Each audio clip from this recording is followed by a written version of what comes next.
जी, आज हमने स्टार्ट करना है होमियोस्टेसिस, जो कि हमने चैप्टर स्टार्ट किया हुआ था 10th क्लास फेडरल बोर्ड का।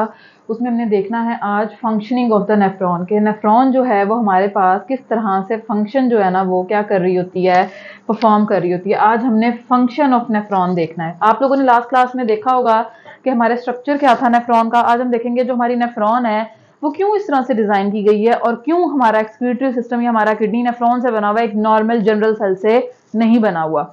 मैंने लास्ट में बताया nephron is a structural and functional unit of our excretory system. One kidney में 1 मिलियन तक नेफ्रॉन्स होते हैं और हम लोगों ने ये बात पढ़ी कि नेफ्रॉन ही है जो क्या कर रहा होता है, यूरिन फॉर्मेशन कर रहा होता है। और हमने ये बात पढ़ी कि लिवर के अंदर अमाइनो एसिड्स की ब्रेकडाउन होकर यूरिया बन रहा होता है और फिर इस यूरिया को ट्रांसफर कर दिया जाता है ब्लड स्ट्रीम में। ब्लड स्ट्रीम से फिर ये किडनी में जाता है, किडनी से फिर इसकी फॉर्मेशन होती है इनटू द यूरिन, और यूरिन जो है फिर वो हम कहते हैं कि हमारे पास, आपको फर्दर पता ही है, यूरिन बनेगा, यूरिन फिर यूरेटर, ब्लैडर और यूरेथ्रा से बॉडी से एक्सक्रीट आउट हो जाएगा।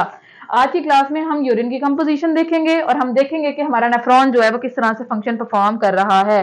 क्या जरूरत थी कि हम अलग से एक सेल ऐसा हो जिसकी स्ट्रक्चर को हम डिस्कस करें, ऐसा उसकी ऐसी स्ट्रक्चर हो जो कि यूरिन फॉर्मेशन करे। क्या नॉर्मल सेल ये एक्टिविटी नहीं कर सकते थे? तो स्टार्ट करते हैं इसकी फंक्शनैलिटी से। स्ट्रक्चर से आप बहुत अच्छे तरीके से वाकिफ हैं। उससे पहले मेरे चैनल को लाइक शेयर सब्सक्राइब कर लें जो कि बायोलॉजी गीक है, और मैक्सिमम आप इसको शेयर करें ताकि दूसरे लोगों को भी फायदा हो। बेल आइकन प्रेस कर लें ताकि टाइमली नोटिफिकेशन मिलते रहें।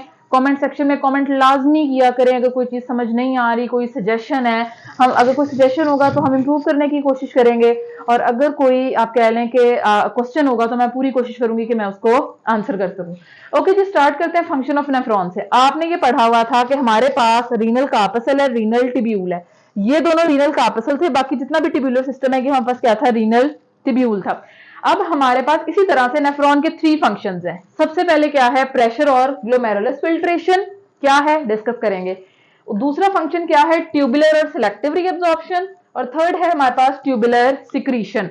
नाम से भी आपको कुछ ना कुछ आइडिया हो गया, बाकी डिस्कस करेंगे तो बहुत चीजें क्लियर हो जाएंगी। स्टार्ट करते हैं ग्लोमेरुलस फिल्ट्रेशन से, जो कि फर्स्ट फंक्शन है और जहां जो कि हो रहा होगा रीनल कार्पसल में, ये मैंने यहाँ पे मेंशन भी कर दिया है। बाकी हमारे पास जो ट्यूबुलर सिक्रीशन है वो प्रॉक्सिमल रीजन में, लूप ऑफ हेनले में, और डिस्टल का हाफ रीजन यहां तक हो रही होगी। और बाकी जो आप कह लेंगे ट्यूबुलर सिक्रीशन है वो डिस्टल से स्टार्ट होकर कलेक्टिंग डक्ट तक हो रही होगी। तो इसको आप 3 सेक्शन में इस तरह से भी डिवाइड कर सकते हैं कि यहाँ तक ग्लोमेरुलस फिल्ट्रेशन, फिर प्रॉक्सिमल से लेकर लूप ऑफ हेनले तक ट्यूबुलर सिक्रीशन, और डिस्टल से कलेक्टिंग डक्ट में ट्यूबुलर सिक्रीशन हो रही होती है। अच्छा जी, स्टार्ट करते हैं। वो कहता है कि आप ये बात जानते हैं कि हमारा जो ब्लड है वो फुल पावर के साथ ब्लड जो है वो पुश करता है। पावर से क्यों पुश करता है? क्योंकि उसने क्या है, अगेंस्ट द ग्रेविटी, यानी कि अपवर्ड ऑफ द बॉडी भी जाना है और lower part of the body में भी जाना है। और हमारा हार्ट जो है वो इस जगह पे लोकेटेड है। उसने और आप ये भी जानते हैं कि जो वेंट्रिकल्स हैं, मसल्स, हमारे हार्ट के जो वेंट्रिकल सेक्शन है उसके जो मसल्स होते हैं, और वेंट्रिकल का भी वो पार्ट जिसने पूरी बॉडी को ब्लड सप्लाई करना है, उसके मसल्स जो है वो 3 टाइम्स स्ट्रॉन्गर होंगे कंपैरेटिवली दूसरे से। तो हम कहते हैं कि हमारे पास ब्लड हाई प्रेशर से ब्लड जो है वो पंप करता है, उसके बाद वही प्रेशर जो है आहिस्ता आहिस्ता आहिस्ता डिक्रीज होता जाता है। अच्छा, ये बड़ा इंटरेस्टिंग क्वेश्चन है, स्टूडेंट कहते हैं ये कैसे भी। अच्छा, होता ये है कि हमारे पास जैसे ब्लड पंप किया गया एरोटा, एरोटा से फिर फर्दर आर्टरीज, आर्टरीज आर्ट्रियोल्स और कैपिलरीज।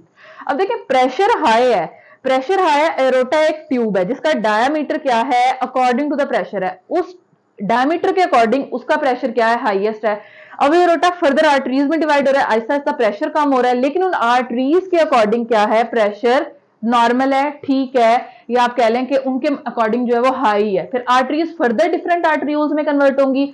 वैसे वो प्रेशर डिवाइड हो गया लेकिन उन आर्टरियोल्स के हिसाब से प्रेशर क्या है, हाई। फिर उसके बाद आर्टरियोल्स कैपिलरीज में, तो इस तरह से हमारा सिलसिला जो है वो चलता रहता है। वो कहते हैं कि जब हमारा हार्ट हाई प्रेशर से ब्लड जो है वो पंप करता है और वो आर्टरी के थ्रू इस सेक्शन में आता है, तो प्रेशर की वजह से जो ब्लड है उसमें से कुछ चीजें, प्रोटीन और जो हमारे पास आरबीसीज हैं, यहां जो ब्लड आ रहा है इसमें जो प्रोटीन होगा और ब्लड सेल्स होंगे वो क्या है, वो इस बोमेन कैप्सूल का जो ये आप कह लें कि लेयर है इससे पास ऑन नहीं होंगे। क्यों? क्योंकि इनका साइज लार्जर है। उसके अलावा salt, sugar, water, ion, solutes, ये सब चीजें जो हैं वो इस बोमेन कैप्सूल की जो लेयर है इससे क्या हो जाएंगी, पास आउट हो जाएंगी। तो हम क्या कहते हैं कि हमारे पास हाई प्रेशर से जो ब्लड आएगा एक्सेप्ट इनके वो इन तमाम स्मॉल मॉलिक्यूल्स को क्या कर लेगा, फिल्टर कर लेगा। अब ब्लड से जो फ्लूइड, जो चीजें फिल्टर होके इस बोमेन कैप्सूल में आई, इनको हम क्या कहेंगे, ग्लोमेरुलर फिल्ट्रेट कहेंगे, प्रेशर फिल्ट्रेट कहेंगे, या फिर ग्लोमेरुलर आप कह लें कि ग्लोमेरुलर फिल्ट्रेट ही कहेंगे। ये सारा प्रोसेस क्या हो गया, ग्लोमेरुलर फिल्ट्रेशन होगी। अब हम कहते हैं कि हमारे पास ये जो फिल्ट्रेट आया है, अब ये मूव करेगा आहिस्ता आहिस्ता इंटिब्यूलर सिस्टम में। अब वो कहता है कि इसके अंदर जो हमारे पास बाकी वाटर, सॉल्यूट्स और सॉल्ट है, वो 90% तक इस एरिया में क्या हो जाते हैं, एब्जॉर्ब हो जाते हैं। वाटर और सॉल्यूट, उसके अलावा इलेक्ट्रोलाइट, आइंस वगैरह भी एब्जॉर्ब हो रहे हैं। तो हम कहते हैं कि अब ये क्या हुआ, फिल्ट्रेशन हो गया। इस फिल्ट्रेशन में ट्यूबुलर सिलेक्टिव रीअब्जॉर्प्शन हो रही है, यानी कि कुछ चीजें एब्जॉर्ब हो रही हैं और कुछ को क्या किया जा रहा है, यहां से रिमूव आउट किया जा रहा है। अभी आगे डिस्कस करते हैं। वो कहते हैं इन ट्यूब्यूल से क्या होगा, वाटर एब्जॉर्ब होगा, सॉल्यूट एब्जॉर्ब होगा, आइन एब्जॉर्ब होंगे, और जैसे ये लूप ऑफ हेनले में जाएगा तो लूप ऑफ हेनले क्या करेगा, वाटर को अगेन रीअब्जॉर्प्शन करेगा।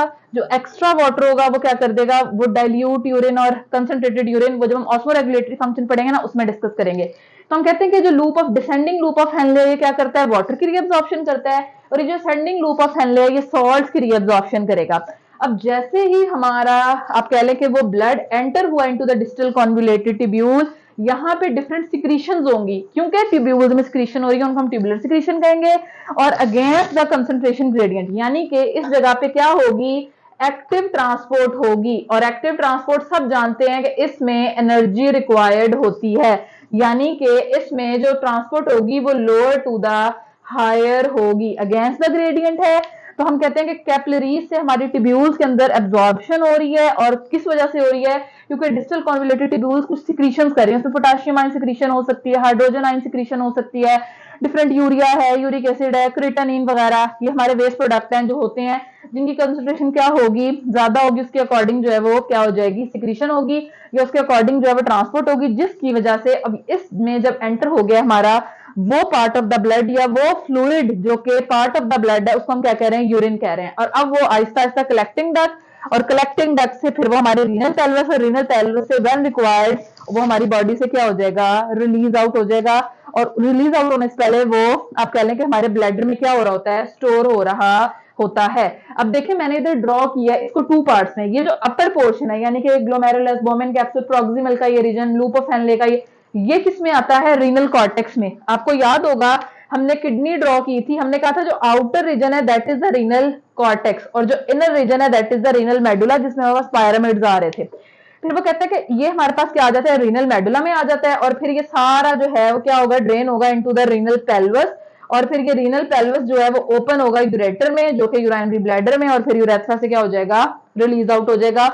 होपफुली आपको ये फंक्शन इसका समझ आया होगा। अगर कोई कंफ्यूजन हो तो कमेंट सेक्शन में लाजमी बताएं। लास्ट में हमारे पास आ जाता है chemical composition of the urine. हमें कैसे पता है कि ब्लड है, यूरिन है, ये हमारा नॉर्मल यूरिन है? तो हम कहते हैं कि उसके अंदर जो वाटर होगा 95% वाटर होगा। जो यूरिया है 9.3 ग्राम पर लीटर होगा, यानी कि पर लीटर में 9.3 ग्राम होगा। उसके बाद क्लोराइड आयन जो है वो 1.87 ग्राम होंगे पर लीटर में। सोडियम आयन कितने होंगे, 1.87 पर लीटर में। पोटेशियम आयन कितने होंगे, 1.17 ग्राम पर लीटर में। और अदर आयन्स और कंपाउंड्स वगैरह जो वो वेरी कर रहे होते हैं according to situation, according to the requirement और कंडीशन ऑफ आवर बॉडी। ये था all about the function of the nephron. अगर किसी को कोई कंफ्यूजन हो तो लाजमी कमेंट सेक्शन में बताएं। चैनल को लाइक, शेयर और सब्सक्राइब कर लें, और बेल आइकन को प्रेस कर दें ताकि टाइमली आपको नोटिफिकेशन मिलते रहे। Thank you.